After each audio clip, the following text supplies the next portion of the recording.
Hi everyone, it's Raymond Wood here at the Raymond Wood. Now a little bit of a difference, we've got Kai Hennon with us today and we've actually got half time with Kai in Liverpool together. Kai, how are you, mate? I'm good, and yourself, Ray? How are Good, you? mate. Yeah, very well, mate. Thanks for joining us. Now, we did promise everyone in our community and in our new school community that we are going to do a live from Liverpool for the half time, but we've got a treat in store as well. So guys, we're going to do 2 editions of the half time in the next 2 weeks. So we've got this week's edition and we're going to be speaking to Kai about match analysis and the benefits of match analysis.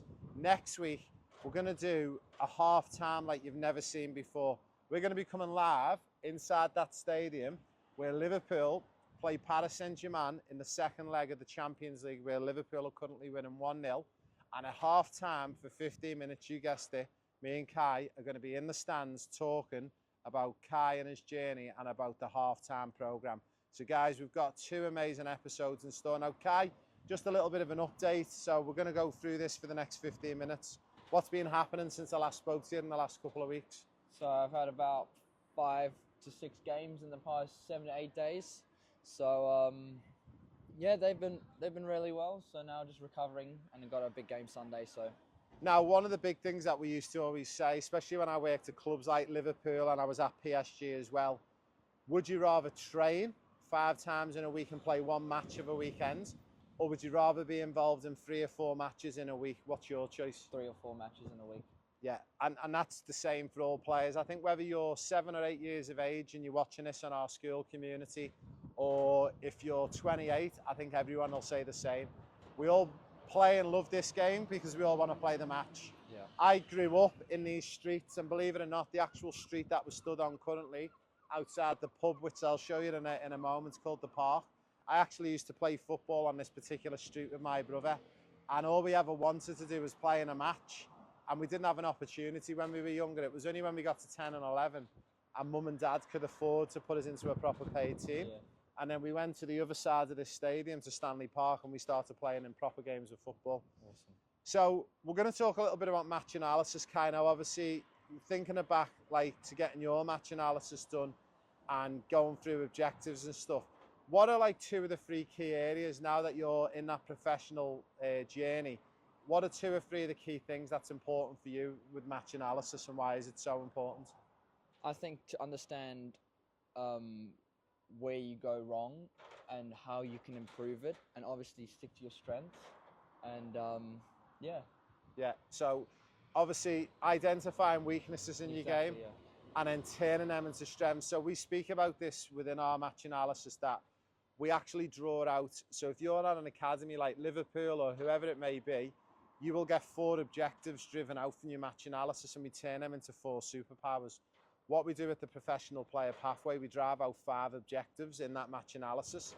And we do that because we want to give each player 5 super strengths. So when we think about things like scanning, pass completion, world-class passing, creating space, what's the one that you think that you probably was your biggest weakness in your game, and have you improved on that since you've been in England? I think my scanning, if I'm honest. Scanning. So obviously, now that I've made it a habit, I keep scanning. It's always good to know where the players are, where the ball is. So you basically know where your next move is if you get the ball. So scanning would be a big thing. Is an important one. Now, one of the things that we discovered lately, and it didn't surprise me, but it was around scanning. And we actually done some research, and the Premier League have just released the stats. Now, a Premier League player on average, and some people will say that the guy that they chose to do it on, Kevin De Bruyne, he's a bit of an anomaly and he's an outlier, but he's not. Because what they discovered was every Premier League midfielder was on a similar number. Now, do you want to have a guess? Do you know how many times in a game on average a Premier League player scans in a 90-minute game? I'd say about 300. 300. So they actually discovered it's between 800 and 900 times in a game. So there's a bit of a saying that we say, you know, if you keep scanning in a game of football, your head's going to fall off eventually. But this is why we realised adding strength training, specific training to areas like your neck and your shoulders is so important, because it's hard enough to carry yourself in a game, but if you've all of a sudden got to do that 800 times in a game, it's going to put a strain on your neck. Exactly, yeah. Now, what they done was, you've probably heard of this team, but there's a team not too far from here called Wrexham. Yep. And they're obviously, you know, the big famous club on Netflix at the moment. Have you seen that one? Yes, I have. Yeah. And they actually done a study on their centre midfielder, and they wanted to see how many scans a League Two player does versus a Premier League player. So they checked the captain of Wrexham from last year when they were in League Two. They're now promoted into League One. What do you think the difference was? Have a guess. So we've said for a Premier League player it's between 800 and 900. What do you think he achieved in a game? So this is League Two, 3 divisions below. 500, 600. 400 to 500. Yeah. So anyone who's out there who's actually wondering what does it take to make it as a Premier League player, as you know, Kai, it's made up of 125 different areas, but one of them's scanning. So you now know, when we do your match analysis, and this is one of the areas I'm going to look at, is actually scanning and how often you're doing it in a game. So we're going to get one of your games recorded for you. I'll get the match analysis prepared. But this match analysis we're going to get done for you, we're going to get it done purely on just scanning, to see what you're scanning. So it's going to be interesting to see where you are, to see where Wrexham are, and to see where a Premier League team are, and to see how far away you are. So is that something that you'd be happy to do? I'd be lovely to do that. So guys, if anyone who's interested in that, we'll showcase it and we'll clip it up into a small video, probably 5 to 7 minutes, and give you access to it. But it's going to be good, guys, for you to compare as well, because you might fancy your chances against Kai. Whether you're a boy or a girl and you're on the program, you might say, do you know what, I'm going to see if I can beat Kai's score. Now, in a moment, before we finish our half-time with Kai, we're actually going to talk about a result that he achieved last week, and he shared something with me, and we'll drop it above as well in the images on here for everyone to look at. But going back to that now, so the exciting thing is we've looked at your GPS tracker, and we've seen areas that we could try and target to get you better and to make it as a pro. You've already got an amazing result for us. So do you want to just tell everyone who's watching at the moment and listening in, what's the one thing that you've achieved in the past couple of weeks with your tracker? My top speed has gone up Okay. by 0.4, which is good. And my high intensity running is matching Phil Foden's at the moment. So I know there was a couple of areas when we looked at your stats on the GPS that you were level pegging or better than Phil Foden. And there was 1 or 2 areas we were struggling, but now that high intensity, you're at the same level. Pretty much, yeah. Pretty much on a par. So now once we look at things like your scanning, which is part of our Pro Player Pathway program in our match objectives. So anyone who's part of our school community and you're on the full-time program, you'll have access to our objective testing and that document. If you're not a member of our full-time program and you want to apply, you can send us an application by reaching out to us in our school community. The link's above, school.com/Pro Player Pathway. But the reason and the point we're trying to get to with that is what we've done is we specifically look at data. We've looked at Kai's data, and we're trying to pip off one thing at a time. So it must be pleasing for you to see now, like, one of the big things for you, Kai, was that, with all due respect, you were living and playing in Australia. It's going to be hard to make yourself into a Premier League star living there. Yeah. But our first big hurdle was to get someone to take you on here, and we got that in Liverpool where you're at a pro academy. Yeah. Now all of a sudden we've got all the different elements of your match analysis, objectives, your GPS tracker. As you said, some of your scores are of a level of Phil Foden. It must give you a little bit of confidence over the next 6 to 12 months. A lot of confidence, yeah. Now, in relation to your match analysis, is there one area that you think that you've always done really well in out of those 4 or 5 areas? So scanning, short distribution, world-class distribution, creating space. Is there one area that you think you've always done really well in, that was something that you just got to keep topped up? My work rate, I reckon my work rate. I work really, really hard on the pitch. Yeah. And I feel like that goes a long way, So for those that don't know, when I first met Kai, one of the tests that we do in our objective testing is a beep test. It was evident to me that Kai's fitness level was there and his base level was there. I think when he done his beep test when he first come in, he got like 14.4 or 14.5, if I remember off the top of my head. And that's one of the big things that people underestimate. They don't realise how important it is to be able to do a beep test. And we've covered this before, but you should be doing a beep test 2 to 3 times a week. It helps with acceleration, deceleration. It helps protect your knee from ACL injuries because you're building up that strain.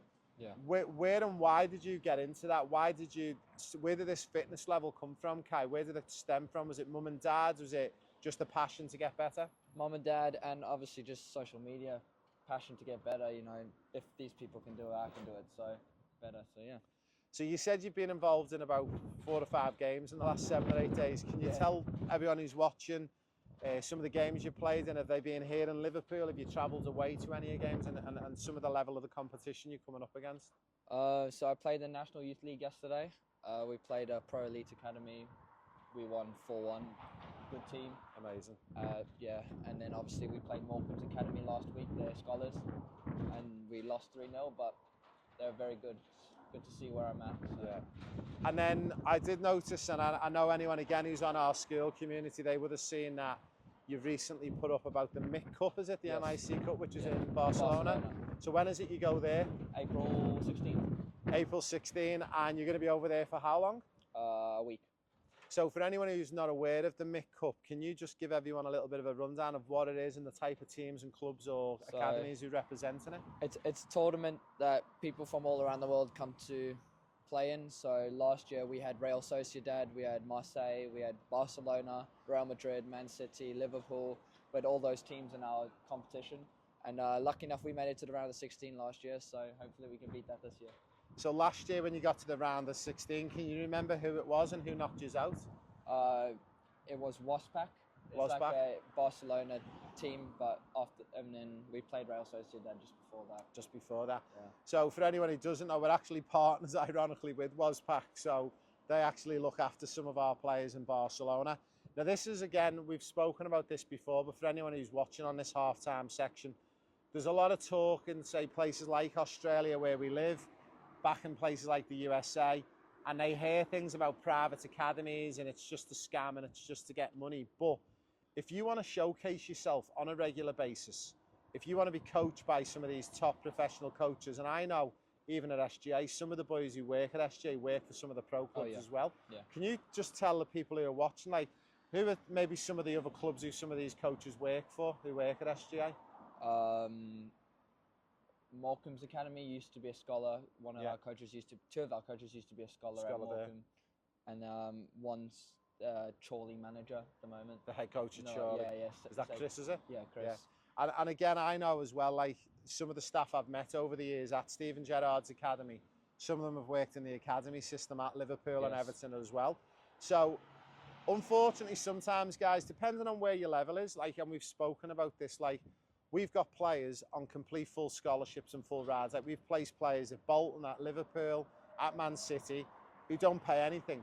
But the problem that players have got, if they want this opportunity and they want to be in a country where we've got the best league in the world and you want an opportunity, sometimes it's like with anything, you've got to pay for it. Exactly, yeah. And just, you know, to make it clear for everyone, as Kai coming completely on a free opportunity, no, Kai's had to pay his way a little bit, but that pay is about to pay off very soon. And we've got some exciting news in the next probably 2 or 3 minutes. Me and Kai actually going to wander in, get a coffee inside the stadium.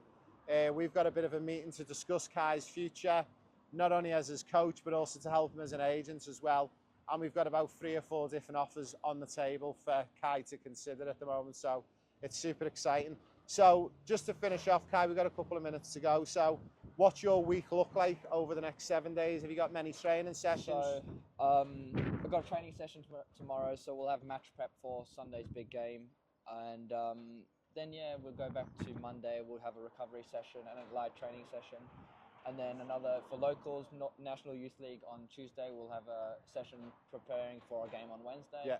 And then after that, we'll have a recovery on Thursday, and then another light session in the evening, and then Friday we're back at it again for Sunday. So very good. So National Youth League, for anyone who doesn't know what National Youth League is, just to finish off, National Youth League is basically the second highest tier of youth football in England. It gives, and the reason why private academies can participate in it, because it allows them to showcase some of the players they've got. So just to let our family and school community know out there, give us some of the names of some of the clubs who play in the National Youth League who are pro clubs that you've come up against. Bolton Wanderers, Leeds, United, Everton. Yeah. Hyde. Morecambe, Macclesfield, Mansfield. So there's like 7 or 8 straight away. Yeah. So again, guys, for anyone who is out there, you know, saying that, we're aware that there's players who've been presented with opportunities, not from us, from other, I would say, non-reputable academies in Australia and the USA, and set up opportunities for $30,000 to $40,000 to go on a trial for 2 weeks. That's not what we do. You've got to work with us first on our platform, on the school community. Then we assess you. Now you've got to apply to come on our course. So in the past, Kai was lucky that we sponsored him and we gave him a full sponsorship on the program to support his journey. But anyone else who wants to come on and your level isn't quite where it needs to be yet, it is a paid opportunity to come and work with us. But we don't just give that to anyone. Now you've got to apply, because we're getting in that much demand, especially since I've come on as a UEFA agent and an ambassador. You can see some of the places we're coming live from. So even though I'm based in Australia, if you look at our socials, you'll see we're involved at the top level of the world game. So to finish off, Kai, I want to finish off with the Mick Cup going to Barcelona. One of the big things that we want to do is we actually want to come over and watch you and support you. So we haven't told you this, but Awesome. Are you okay if we come over and support you with it? Can't wait. So we're going to be bringing the team across, guys. We have got a tour coming over to the UK on the 29th of March. When that tour wraps up, we're going to be getting on a plane with Kai, with the team, and we're going to be documenting the Mick Cup. And the reason why it's so important that we do it, we all love Kai and we want to support him in his journey, but also we want through Kai to showcase what's possible, guys. One of the big things that I'm upset with at the moment is people who say certain things aren't possible. Is this dream possible, Kai, for anyone watching? Possible. All right, mate. Awesome, mate. Awesome. Thanks very Thank you so much. Appreciate guys, so tune in. Our next episode of Halftime with Kai is going to be coming live in there when, fingers crossed, Liverpool beat them and make it to the quarterfinals of the Champions League.